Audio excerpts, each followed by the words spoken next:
Hi. I'm back with Real Americans by Rachel Hong, the book I picked up because it was pretty and then never finished. So I guess you can't really judge a book by its cover or a girl by her motivations while she's in the bookstore. Because I was so excited to read this book and then started reading it, and then life happened and I put it down and I didn't touch it for months. Um, Here's my cat again. She thinks I'm talking to her, and I'm not talking to you, Juniper. You are very cute though. But stay down there while I finish this and we can cuddle. Um, so I'm gonna try to be more consistent so that I can finally finish the book. I finished the section that was all about Lily, and I need to pick it back up and read the sections about the other characters because I think it changes point of views. Like it's like a part one, part two, part three. Part one's all about Lily. Um, so let's just pick back up where we left off. I have my notes down here. So, in chapter four, Lily finds out that her dad has Parkinson's, and Lily's roommate moves out, and she's like, I need a new roommate.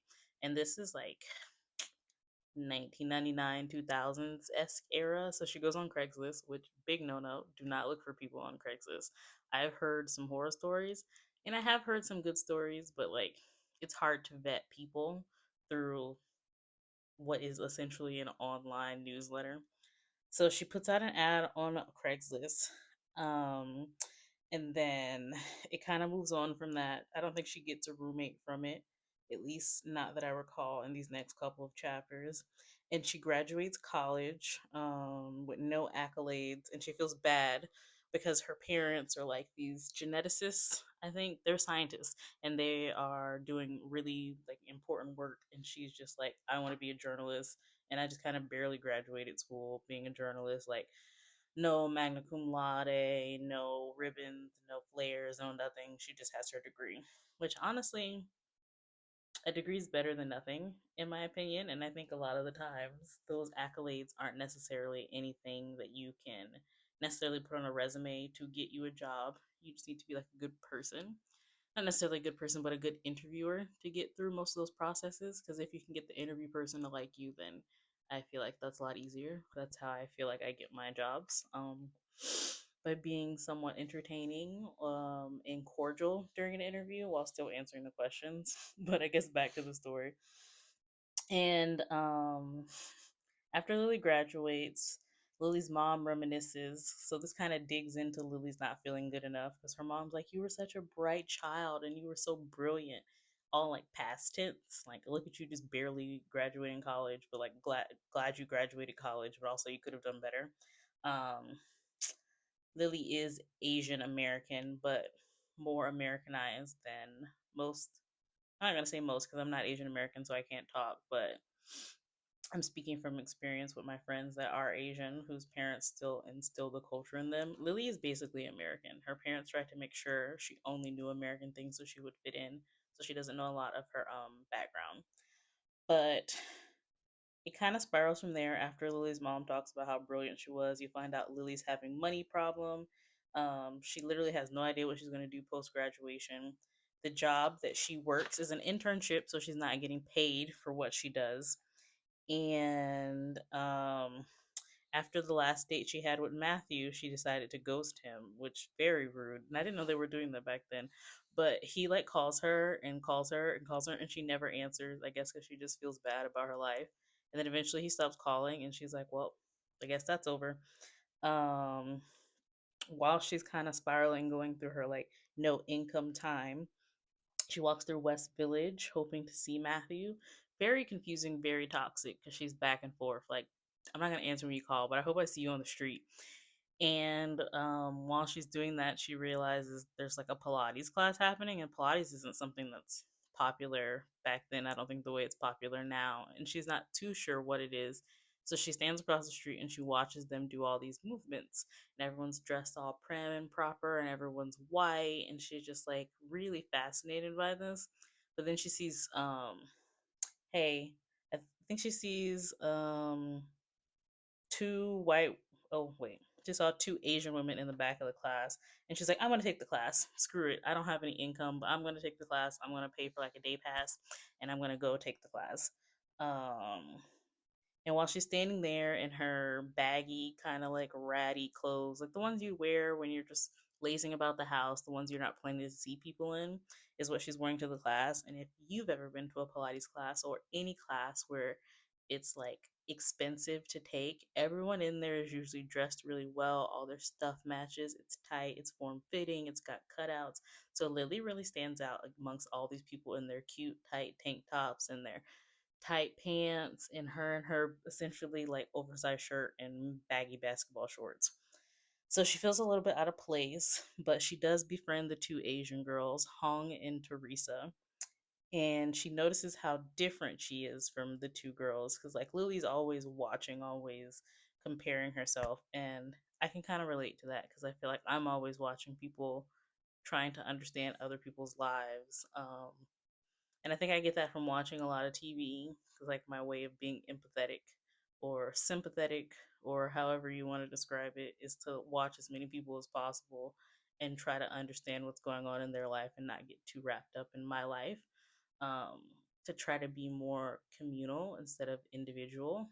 So I kind of relate to Lily in that way because throughout the whole story, you can see her like processing everything around her because she's never necessarily fit in. So by default, she's looking for ways to fit in while also trying to understand how she fits in the world. And it's interesting to look at. That is the end of chapter 4. Chapter 5, Lily becomes kind of like internet obsessed. She finds blogs, she looks at foreign location, and then after that, December rolls around and there's another holiday party at the job. Lily hopes Matthew will be there because she's still kind of obsessing over him. She definitely broke up with him, like by ghosting him, but is still thinking about him, which I get. But people really need to work on their communication skills. Like, that's not fair necessarily to other people. If you both were invested in each other and you're just like, gonna not talk to him, but also still want to see him, like, that's really messed up. Um, At the holiday party, Lily runs into a woman named Sandra who knows Matt. So while she's over here pining and wishing he'll show up, this girl shows up knowing Matt. And this makes Lily a little insecure because this woman is gorgeous and she's white, and Lily's Asian, and she's just always comparing race and things like that. And the girl's like, "Hey, do you know Matt? Is he cool?" And she's just like, "Well, it's been like a year since we spoke. I guess he's cool. Last time I talked to him, he was cool." And she's like, oh, "Okay, cool. Well, my friend is dating him, Angelica, and I just wanted to make sure because I knew that you guys used to be friends." Like, doesn't even allude to the fact that she knows they used to date, just that she knows of him and they were friends. And it's just kind of like a weird passive aggressive microaggression kind of that goes on. And then from there, Jerry comes by, her boss, and says he might hire Lily to be assistant photo editor. Like, doesn't really offer her just like a might, which I feel like is a waste of time and like a save your breath type thing. Because why are you even bothering to say I might do something? Just tell me when it's true. Because now you have me hoping and waiting and wishing for something that might never happen. Like, that's feels very unprofessional and like a waste of time. Um, After the holiday party, you find out that Lily gets her money because she needs money. Like, she lives in an apartment, and even though her parents are scientists, I don't think she wants to depend on them necessarily. She gets her money from doing research assignments, from walking a chihuahua in her neighborhood. She watches pets, and she gets pastries for a woman who has no time to waste getting pastries, which is a crazy concept to me. I know, like, you can have a personal assistant who goes and gets things for you, but this woman literally hired her to wait in lines and get pastries because she's so busy and needs the pastries delivered to her. And I've never been that busy. And I guess that just means I'm not that successful, but it's just a crazy concept to me. If it's just getting pastries and it's not like a whole job of like, I need you to assign these people things, I need you to do this for me, that for me. Essentially a personal assistant. It's weird. I think it's weird. And while we find out that Lily gets money this way, she's still kind of spiraling and trying to figure out how to make more money. So she's like, "I'll be a sugar baby." So she agrees to meet this guy who's in his 50s at a coffee shop. And when she gets there, she's looking around because I think they exchange information on Craigslist. and she doesn't know how he looks. And the way she described herself to him was just Asian girl. So he doesn't know how she looks, and she sees who she thinks is him, and she's like, "Oh, he's a lot older than he said he was." And then you can see him kind of looking around at every Asian girl that walks by and hoping it's her. Like, the excitement you see on a dog kind of when they see a person that they like, and then the person walks past them, and you can kind of watch their face fall. This is what happens with the sugar daddy. And while Lily is watching this man, she's just like, you know what? This is a bad idea. I don't know why I thought this was something I wanted. And she snaps out of it and she leaves. And she calls her mom and she asks for money because she's at that point and she's just like, I do not want to be a sugar baby. I don't know why I thought I could do it. And that's the end of chapter 5, which honestly, kind of relatable. Like, Lily's in her early 20s. She's graduated college and she's just trying to figure out her life. Dating is hard. Her life is hard. Making money is hard. And these are all relatable things, I think, for people. Not even just from that time period, but literally right now. Chapter 6, we find out that Lily's mom is obsessed with her job. And she thinks that because her job is so fulfilling to her, that Lily will feel the same way once she finds out what her purpose is. And Lily's not entirely too sure about that, but it just kind of is what it is. Like, the mom is obsessed with the job and the dad is good at his job, but he doesn't love it. And I relate more to the dad because I'm like, I can do my job, but I don't necessarily love it. Like, it's for the income and the life that I want to live that it helps me support. So Lily goes dress shopping with Hong and Teresa and Hong's mom. And it's an interesting dynamic between Hong and her mom because her mom doesn't speak any English and Hong translates for her. And it just really shows the disconnect for Lily because her mom only speaks to her in English and she doesn't know any Chinese or any of her native language. And she's just like, it's a little weird to watch other people get the life that she thinks she might have preferred to have had. She doesn't necessarily say it, but that's kind of what I get from the vibes of the story. Um, while she's there shopping with them, she tries on a dress that fits her really well. She looks very pretty, but it's way too much money for her, and she already doesn't have she doesn't necessarily have a income, even though she has like bits and pieces of money coming in at different time. She doesn't have a steady income, and she can't afford it. But she buys it because she feels pressured to buy it because Hong and Teresa and Hong's mom say it looks very pretty and she doesn't want to feel any more other than she already does, so she just sucks it up and buys the dress. 9/11 happens, which is kind of a crazy thought. I thought this was going to be like a fun little cute little story about like love and finding yourself, but it literally takes place in real life New York. So like 9/11 happens and it's very surreal, and it just kind of goes through how everyone is scared and no one knows what to do, and like how Lily has to stand up for her next door neighbor who doesn't speak any Chinese because like the cops start asking people like where you live, da da da da da. You can't get off here. Or you can't get off the bus here if you can't prove to me you live here. Like, very high alert, very high security. And Lily has to stand up for this lady because she's like, she lives with me, she lives in my apartment complex. She runs a shop right downstairs. Like, just let her off. We're good. And it just kind of shows the tensions that have come up during that time. Um, let's see what else happens. Oh, she goes to work and everyone is in shock. Her coworker Luke walks her home, and her parents call to check on her because they live in Florida and they found out what happened in New York because that's where she lives. And like, are you good? Are you shaking? What's going on? And then she's really bothered, so she asks Luke, her coworker, if she can come over. And her and Luke decide to volunteer to support the first responders that are helping 9/11 that day. Um, that's the end of chapter 6. Chapter 7 is they go to Teresa's party and they find out Teresa's dating a white dude named Adam. And Lily also finds out that she got the assistant photo editor job. So now she has a steady income.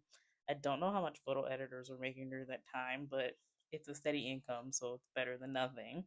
Um, Lily meets Adam, who is Teresa's boyfriend, and he's drunk and he's handsy.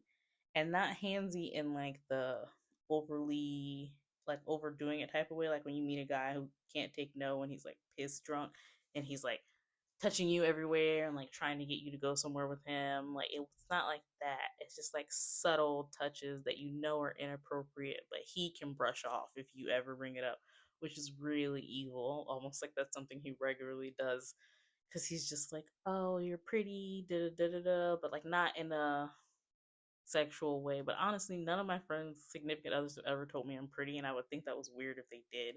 And they don't really touch me; they just give me like hugs, and then that's it. Like he's kind of like a gentle touch to the back or like an arm touch, and she's just kind of like dodging it, like the fuck is this? Get away from me. Um, and then she goes to another holiday party. This one is back at her job, I think. And Matthew shows up. It's been a whole year, and here he is at the holiday party that she originally met him at. And guess what? He has the winning ticket because the system is freaking rigged. And he sees her, and he has the winning raffle ticket for an iPod. And he asks her to go get it and says they can leave together. And they do leave together. That's literally the end of chapter 7. And then chapter 8, um, since they go back to Matt's house, his penthouse, he's trying to prove to her that he's a good manicurist, and you get a little bit of his backstory. He is good at doing nails because his sisters used to bribe him to do their nails with like beer and baseball cards. And you find out he has a lot of sisters, so he's got a lot of practice for over all the years from him being 5 all the way to high school doing their nails. So he's like, let me do your nails. And he shows her that he got the iPod engraved with their names, and he downloaded all the songs from the mixtape that she played for him at the last date before she ghosted him. And it's like very sweet because it's like, oh, he remembered and he's been thinking about you this entire time. Very sweet, very cute, little unrealistic. I haven't met a man who's pining after one woman for a year and isn't a psychopath. So it's cute, but I guess I'm jaded. Um, and then he's like, I want us to be together. Here are the keys to my house. It's really just sticking it straight off the top of a mountain. I don't know how else to describe it. But I mean, the first date they went to Paris. So it's kind of par for course. Like it's what they do. Take things really far. I guess when you know, you know. They pick back up in their relationship very easy, and Matthew exclaims that he doesn't want to ever lose her again. So they fall into a routine. Lily still hates her job, and Matt says, "You can quit and move in with me, and I'll give you money." And Lily thinks of her mother's disappointment because her mom is a job motivated person. Like, you have a job, your job is how you make money, and it's also your passion. And she's just like, but what about the cost of rent? I can't afford to split rent with you in this penthouse you live in. And he's like, oh, rent is free. I just want you to live here. Um, and then he says he loves her. Crazy. These people are absolute nut jobs. And that's the end of chapter 8. And as someone who used to be like a certified delusional lover girl in her early 20s, I get it. But as someone who is 29 now, I'm about to be 30, it screams so many red flags. I would be so afraid to accept any of this behavior. I would need you to take it a lot slower with me. But yeah, I can see how for a lot of people it's like a dream come true. You don't have to work. He's gonna take care of you. But I'm thinking about everything that happens if any little thing falls apart and then you don't have any income on your own and all these other things. And I don't know. Maybe I'm just pessimistic, but so far so good. The book's written in a way that it's easy to get through the chapters, easy to follow through. And it seems to be more than just like a cute little rom-com. There's also like a lot of thought that goes into how the main character sees herself, and I like picking that apart. So far I'd give it like a 4 out of 5 stars, but honestly there's a lot more of the book left, and I am looking forward to reading it and telling you guys how the Lily section ends. So I'll be back next time, and that's about it. Bye.